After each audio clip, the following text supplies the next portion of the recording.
சாத்தான் தேவனின் குமாரனாகிய இயேசுவை முதலில் கட்டளை அப்பமாக மாற்றி தம்மை தாமே போஷித்துக் கொள்ளும்படி அவரை சோதித்தான்.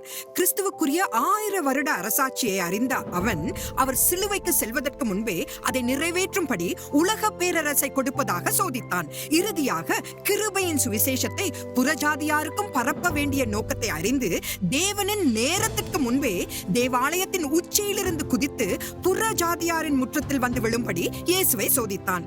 இயேசு அற்புதம் செய்யும் அவருடைய வல்லமை, சாத்தானிடம் ஒப்படைக்கப்பட்டிருந்த ஆட்சியை மாற்றி அமைக்கும் அவருடைய திட்டம் மற்றும் கிருபையின் சுவிசேஷத்தை பரப்ப வேண்டிய அவருடைய நோக்கம் தாக்கப்பட்டாலும் தொடர்ந்து வந்த நாட்களில் அவர் திரளான மக்களுக்கு உணவளித்தார். நேரத்திற்கு முன் ராஜாவாக மறுத்தார். நாம் ரட்சிக்கப்படுவதற்காக சிலுவையில் இருந்த தப்பிக்க வந்த பரிகாசத்தை அவர் எதிர்த்தார். இவை அனைத்தும் அவர் தம்முடைய ஊழியத்தின் தொடக்கத்தில் வனாந்திரத்திலேயே தேர்ந்தெடுத்தார் என்பதுதான் ஆச்சரியம்.